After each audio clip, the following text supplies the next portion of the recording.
Chapter 16. It was dark when Pat rode into Dutch Springs by Back Street. He circled behind the bank and stopped in front of Doc Morton's house.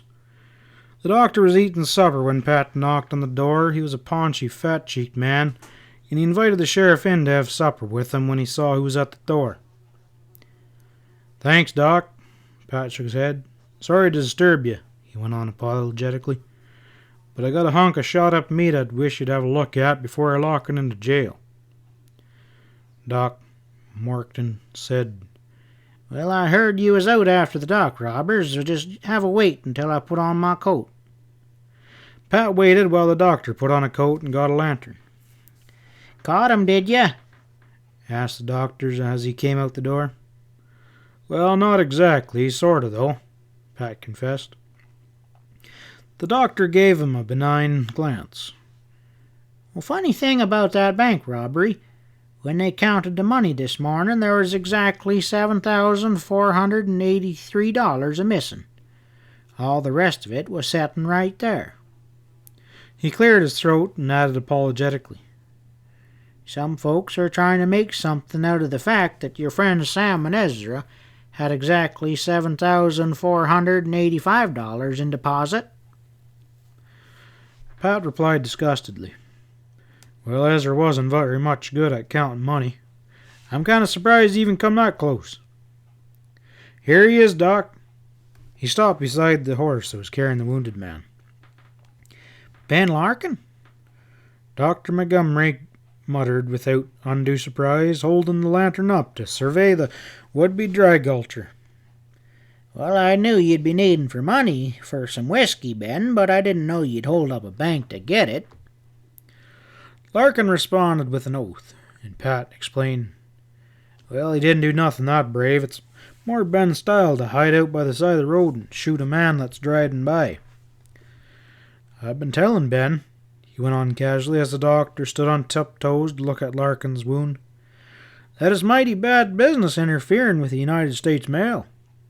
I reckon I'll have to turn him over to the U.S. Marshal, won't I?" "Well, I understand that is the law," Doc Montgomery told him absently. "Well, the shoulder don't look too bad, Pat. Why don't you lock him up and let me finish my supper, and then I'll come on over and I'll come to the jail and dress it." "All right. Well, I gotta keep him alive for the government so they can string him up for bothering with the mail." "Oh, by all means," the doctor concurred heartily. "As a matter of fact, Pat, you and I would both be liable for arrest if we let him die through our negligence before the government gets a hold of him. That is, if he has been stealing mail." "Well, he tried to," Pat growled. "Same thing, I reckon. He took a pot shot at the Pony Express tonight." "I'll keep telling y'all that I ain't been trying to steal the mail," Ben Larkin burst out.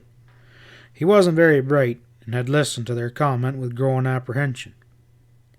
"Well, you can tell that to the U.S. Marshal," Pat said curtly. "Thanks, Doc, for looking him over." He led his mare and Larkin's roan towards the jail. The jail door was standing open, and Pat struck a match and stepped inside and saw that Jethro's body had been taken away and only a smear of blood remained on the dirt floor. He went out and untied Larkin and let him slide off to the ground, then dragged him inside to the cell. "I'm leaving you here to think it over," he announced.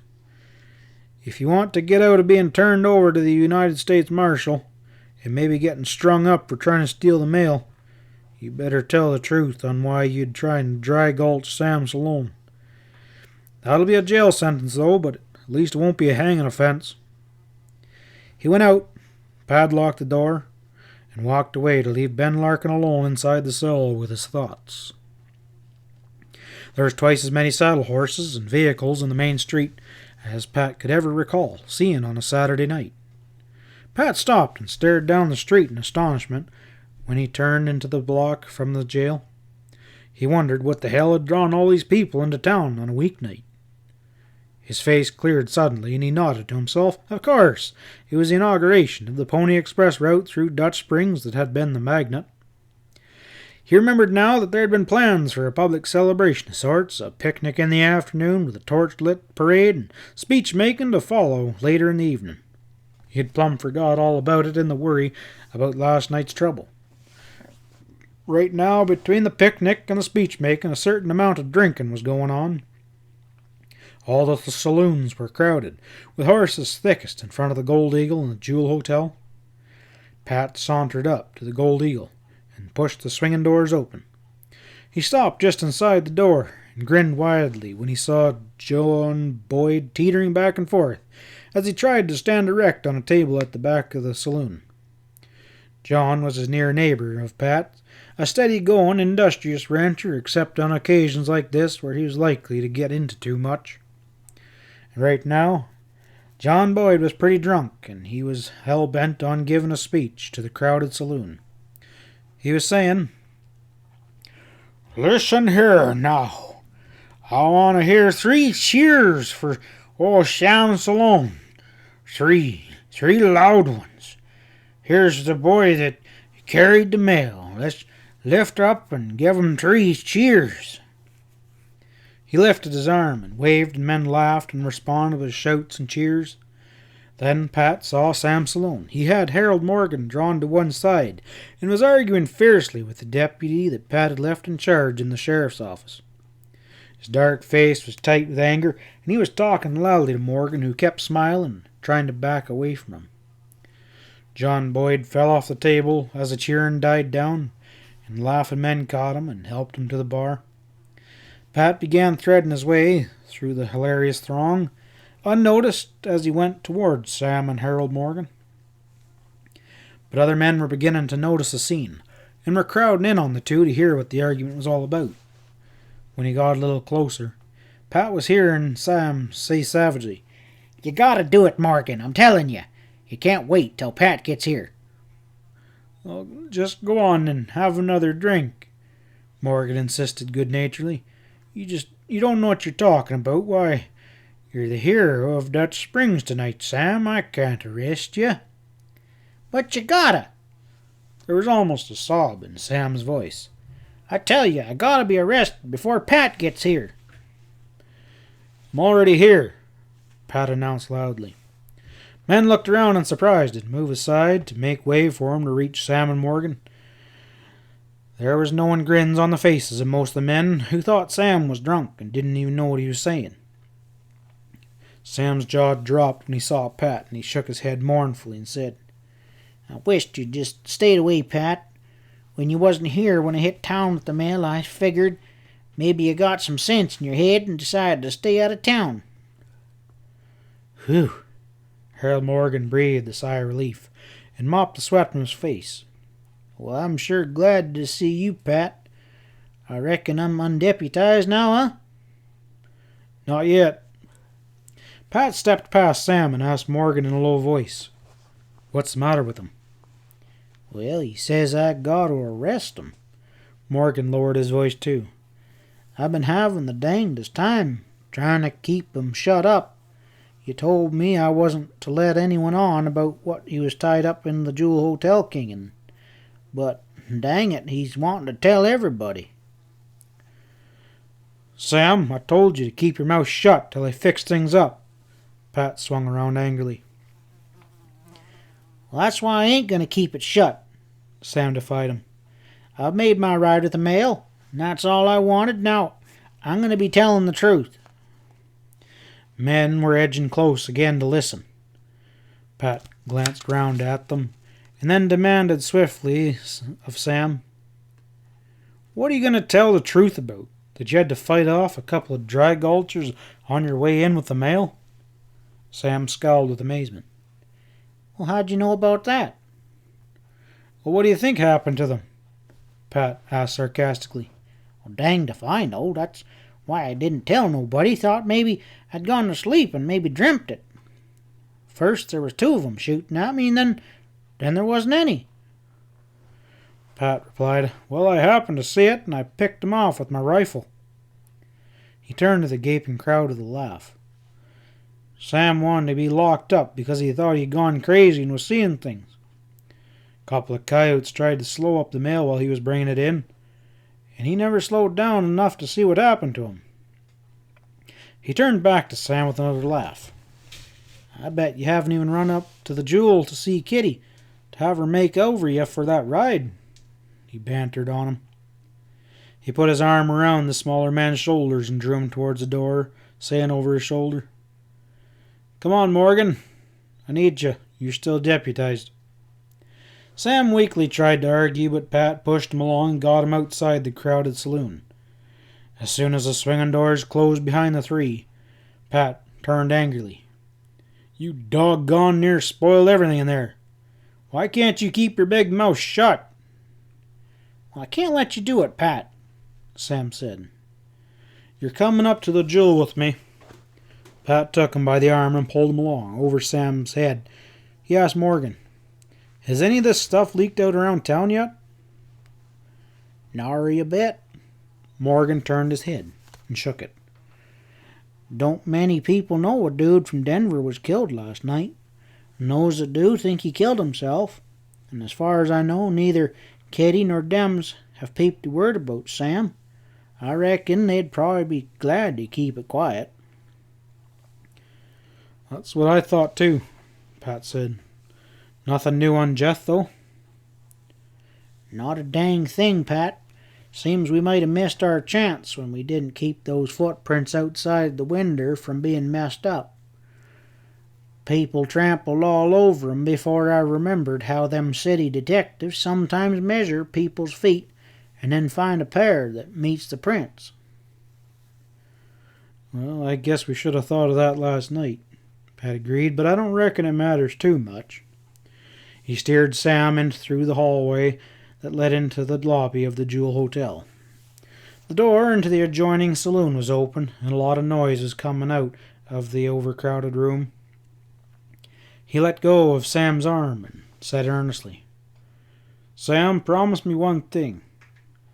Keep your mouth shut while I do some talking. If I can't get things fixed so everyone will be happy, you can go ahead and confess the murder of Fred Ralston all over town. But I'm still sheriff, and I'm running the show. Don't you worry about me." He went on hastily when Sam opened his mouth to protest. "Sam, Harold Morgan knows all about everything. I'm not trying to do anything crooked. He'll be setting in on it, and we'll let him be the judge of what's right. Does that seem fair enough?"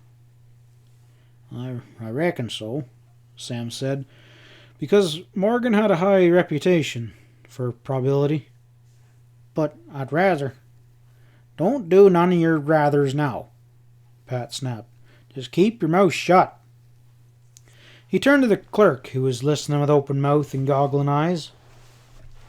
"Where's Miss Kitty and Joe Dems?" "Oh, they're probably in the saloon, I reckon. Most everybody in town is in there." Pat strode inside the crowded saloon and turned and looked around. He saw Joe Dem's face behind the bar and beckoned over to him. Joe came out, took off a white apron. "I'm pretty busy passing out drinks," he grumbled. "Can't this wait?" "This cannot. It's waited too long. Where can we find Kitty?" "Back into the room." "Bring her out into the lobby," Pat said, and then walked away from the hotel proprietor before he could argue any further. Sam Sloan was slumped back against the counter when Pat reappeared in the doorway. He regarded Pat gloomily and stiffened when he saw Joe Dems come through the doorway with Kitty on his arm. Kitty lowered her head and avoided Sam's dark gaze. She had on more rouge than last night, and her eyes held a defiant gleam when she looked at Pat. Pat said, "Well, I reckon you both know Sam. We're going upstairs." Kitty started to speak, and then went on past Pat silently, but with a heightened color. Sam drew back to let her pass, and nodded evenly at Dems, and he muttered, "Hello, Joe," and then tugged his Stetson further on his forehead. "What are we going upstairs for?" Dems demanded of Pat. "I don't see anything that can be gained." "I think we can settle this whole matter pretty fast. We'll all go up to number 15 room. Pat waited for Joe and Kitty to proceed, and then nodded to Morgan and Sam, and they went up together. Dems and Kitty stopped inside the door of number 15, and when the others came up to them, Dems explained, Kitty, she moved out of this room last night. Except for that, everything is just like it was when Ralston was murdered. Pat replied, I reckon she won't be wanting to keep on sleeping in here. Makes sense, not many women would. He stepped inside and struck a match and lit the lamp on the dresser. All of you come on in. He invited the group waiting nervously on the threshold. We haven't a body, but there's some blood to show right where he was laying. Kitty entered hesitantly. She held her head high and walked straight across the room like a sleepwalker. Sam followed her in. His dark face was grim and dejected, and he began angrily. Damn it, Pat. Ain't none of this is going to do no good. I think it will, Pat said. He sounded very cheerful as his gaze searched the ceiling and the front wall of the room. When Dems and Morgan were inside, Pat explained to them. There's two things I ain't quite straight on here. Those chairs were still where they were. He indicated the chairs on both sides of the low table that held a tray and whiskey bottle that preceding night. And that's where you and Kitty were sitting when the man walked in on you? Yeah, Sam? Sam grimaced angrily. Yeah, but... That right, Miss Kitty? Pat's voice was low but urgent. She nodded lifelessly without looking at him. Yes, we were sitting in those chairs having a drink. There wasn't any... That's plenty, Pat interjected hastily. He took hold of Sam's arm and led him back to the chairs. This fellow, he came through this side door and started cussing you. That it? Sam nodded. And then Kitty screamed that he was her husband? Pat went on, composing. Then he started for you, still cussing, and you figured he was looking for trouble, so you pulled your shooting iron and triggered her 2 or 3 times? Well, it seemed I was too drunk to hit him, Sam protested weakly, even with him being that close. Where'd the bullets go? Pat asked quietly. Sam stared at him in bewilderment. In yonder wall, I reckon, or up on the ceiling. Pat said to Morgan, Do you see any bullet holes in that wall or ceiling? I sure don't, Morgan said excitedly. Nor in the floor or any other place, Pat pointed out. Funny kind of bullets, huh? I never knew 'em to not hit something before they shot out of a .45 inside a closed room. A moment of dead silence followed his drawled proclamation, and then Dems offered sharply. Well, he must have been too drunk to realize he'd hit Ralston. Probably jumped him with his knife before he could fall over. I bet you'll find those missing bullets inside Ralston's corpse. Pat glanced at Morgan. Well, how about it, Harold? The rancher cleared his throat and shook his head. I was at the undertaker's when he laid that body out. He wasn't shot, not even once. There was 2 knife holes, though, one in the front and one in the back. The startled exclamation of breath came from Kitty's red lips. She sank back on the bed and covered her face with her hands as Pat turned upon her. He studied her for a moment with compassion, then walked to the door and put his back against it.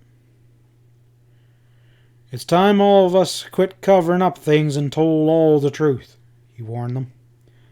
I'll start with my part of it. You listen close, Sam, and keep your big mouth shut until I ask you a question. You ain't going to like some of this, but you're going to want to hear it. Or maybe you've already guessed. He went on to Dems and Kitty.